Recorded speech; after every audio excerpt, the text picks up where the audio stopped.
नमस्कार शेतकरी बंधू, मी पांडुरंग सर्वदे, कृषी पर्यवेक्षक, चंदनखेड, ग्रीन फार्मिंग यूट्यूब चॅनलमध्ये आपले स्वागत आहे. शेतकरी बंधूंना, आपल्या पिकाला आवश्यक महत्त्वाचे अन्नद्रव्य 3 आहेत. त्यामध्ये नत्र, स्फुरद आणि पाला असे 3 अन्नद्रव्य खूप महत्त्वाचे आहेत. आपण मागच्या व्हिडिओमध्ये नत्र स्थिरीकरण करण्याचे काम, रायझोबियम कशा पद्धतीने करतो, रायझोबियमचा वापर आपण कोणकोणत्या पिकामध्ये करायचा याविषयी माहिती घेण्याचा प्रयत्न केला. आपण आजच्या व्हिडिओमध्ये पाहणार आहोत ते स्फुरद विरघळणारे जीवाणू. स्फुरद विरघळणारे जीवाणू यालाच आपण PSB असे म्हणतो, त्यालाच फॉस्फरस सोल्युबलायझिंग बॅक्टेरिया या नावाने आपण ओळखतो. या PSBचा वापर करून आपण आपल्या जमिनीमध्ये जे मोठ्या प्रमाणावर अविद्राव्य स्वरूपामध्ये जे स्फुरद स्थिर झालेले आहे, ते स्फुरद त्या ठिकाणी मुक्त करून ते विद्राव्य स्थितीमध्ये आणून ते पिकांना लागू करून देण्याचे एक महान कार्य हे PSB म्हणजे स्फुरद विरघळणारे जीवाणू करतात. या स्फुरद विरघळणाऱ्या जीवाणूंची संख्या ही आपल्या जमिनीतील सेंद्रिय कर्बावर अवलंबून आहे. आज आपल्या जमिनीचा सेंद्रिय कर्ब हा मोठ्या प्रमाणावर कमी होताना दिसून येत आहे आणि त्यामुळे जमिनीमध्ये जे काही आवश्यक जीवजंतू, जीवाणू असतात, ते जीवाणूंची संख्या ही दिवसेंदिवस कमी होताना दिसून येत आहे. आज आपल्या जमिनीमध्ये स्फुरद विरघळणाऱ्या जीवाणूंची संख्या ही दिवसेंदिवस कमी होत आहे. त्यामुळे आपण जरी रासायनिक स्वरूपामध्ये पिकांना स्फुरदाची मात्रा दिली, तरी त्या दिलेल्या मात्रेपैकी कितीच टक्के स्फुरद हे आपल्या पिकांना लागू पडते, हेही महत्त्वाचे आहे. आपण एवढ्या जास्त खर्च करून मोठ्या प्रमाणावर रासायनिक खतांचा वापर करतो, परंतु जे रासायनिक खतामध्ये अन्नद्रव्यांचे प्रमाण आहे, त्यापैकी आपण दिलेली मात्रा ही पिकांना किती लागू पडते हे विचारात घेऊन त्या ठिकाणी आपण खतांची मात्रा देणे आवश्यक आहे.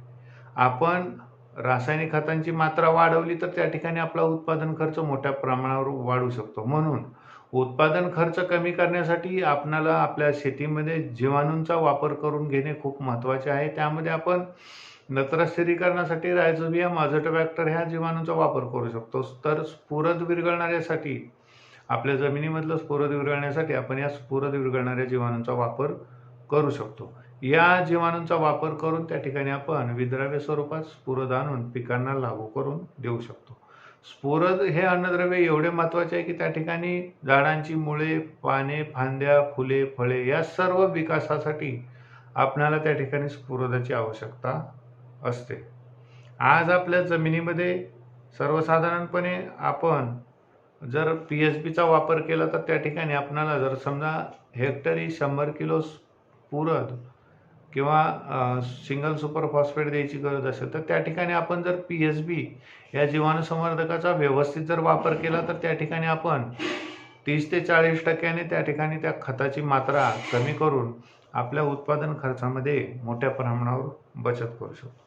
पिकांच्या वाढीसाठी स्फुरद महत्त्वाचा आहे. त्याबरोबरच त्या ठिकाणी वनस्पतीमध्ये जे कर्बयुक्त पदार्थ तयार करण्याची प्रक्रिया असते ती जोमानं करण्यासाठी त्या ठिकाणी पिकामध्ये स्फुरदाचा उपयोग होतो. त्याच्यानंतर वनस्पतीमध्ये अन्न तयार करण्याची, म्हणजे जी काही आपण अन्न पानामध्ये तयार करतात, त्या अन्नद्रव्याची किंवा अन्न तयार करण्याची क्रिया ही जास्त गतीने होण्यासाठी स्फुरदचा उपयोग होतो. त्याच्यानंतर पिकांच्या मुळांची जोमदार वाढ होते, पिकाची रोगप्रतिकार शक्ती वाढते, त्याबरोबरच लवकर फुलोरा येऊन त्या ठिकाणी फळधारणा होण्यासाठी स्फुरद या अन्नद्रव्याचा उपयोग होतो. म्हणून स्फुरद हा महत्त्वाचा अन्नद्रव्य आपल्या पिकाला व्यवस्थित प्रमाणामध्ये, ज्या शिफारसी विद्यापीठाच्या आहेत त्या प्रमाणामध्ये अन्नद्रव्य मिळणे खूप आवश्यक आहे. आज आपण स्फुरद विरघळणाऱ्या जीवाणूंचे महत्त्व आपल्या पिकासाठी काय आहे याविषयी माहिती घेण्याचा प्रयत्न केला, तर त्या ठिकाणी आपल्या वनस्पतीला लागणारे स्फुरद हे असेंद्रिय रासायनिक स्वरूपात असावे लागते आणि ते विशिष्ट रासायनिक स्वरूपात आपण दिलेल्या रासायनिक स्फुरदामधूनच आपल्या पिकांना स्फुरदयुक्त खतामधूनच मिळते असे नाही, तर आपल्या जमिनीमध्ये जे काही स्फुरद आहे तो स्फुरद हा अविद्राव्य स्वरूपात असतो आणि अविद्राव्य स्वरूपात स्फुरद असल्यामुळे तो पिकांना लागू पडत नाही. त्या ठिकाणी पिकांची मुळे ते शोषण करू शकत नाही. त्यामुळे आपण आपल्या जमिनीमध्ये या स्फुरद विरघळणाऱ्या जीवाणूंचा वापर करून त्या ठिकाणी आपल्या पिकांना तो लागू करू. याबरोबरच आम्लयुक्त, खारवट आणि अल्कधर्मी जमिनी असतील तर त्या ठिकाणी अविद्राव्य स्फुरदाचे प्रमाण हे मोठ्या प्रमाणावर असते आणि आपण जे पिकांना स्फुरदयुक्त खतांचा वापर करतो ते किती प्रमाणात आपल्या पिकांना लागू पडते हेही महत्त्वाचे असते. म्हणून आपण वापरलेल्या खतांचा उपयोग हा पूर्णपणे आपल्या पीक वाढीसाठी होणे आवश्यक असते. त्यामुळेच आपण या ठिकाणी स्फुरद विरघळणाऱ्या जीवाणूंचा वापर करून आपल्या जमिनीमध्ये जे काही स्फुरद मोठ्या प्रमाणावर उपलब्ध आहे ते पिकांना उपलब्ध करून देऊ शकतो. त्याबरोबरच या स्फुरद विरघळणाऱ्या जीवाणूंचे स्फुरद विरघळवून देणे हे तर महत्त्वाचे कार्य आहेच. त्याबरोबरच पिकांना जे काही आवश्यक एंडोलॅसिटिक ॲसिड, जिब्रेलिक ॲसिड आणि जे काही वेगवेगळी संप्रेरकं असतात ते संप्रेरकं जमिनीमध्ये सोडण्याचे कार्य हे PSB म्हणजे स्फुरद विरघळणारे जीवाणू करतात. त्याबरोबरच आपल्या जमिनीमध्ये स्फुरदाची उपलब्धता जर वाढली तर त्या ठिकाणी कॅल्शियम, जस्त लोह याही अन्नद्रव्यांची त्या ठिकाणी कमतरता कमी होऊन त्या ठिकाणी पिकाला मोठ्या प्रमाणावर ही अन्नद्रव्य उपलब्ध होतात आणि त्यामुळे आपण त्या ठिकाणी PSBचा जर वापर केला तर त्या ठिकाणी आपल्या उत्पादन खर्चामध्ये बचत करून आपले उत्पादन वाढवण्यासाठी त्याचा वापर होऊ शकतो. आणि महत्त्वाचं म्हणजे PSB या जीवाणू संवर्धकाचा वापर हा आपण सर्व पिकामध्ये करू शकतो. आपण जसं नत्र स्थिरीकरणासाठी द्विदलवर्गीय पिकासाठी रायझोबियम वापरतो, त्याच्यामध्ये वेगवेगळ्या पिकांसाठी वेगवेगळ्या गटाचे जीवाणू वापरतो.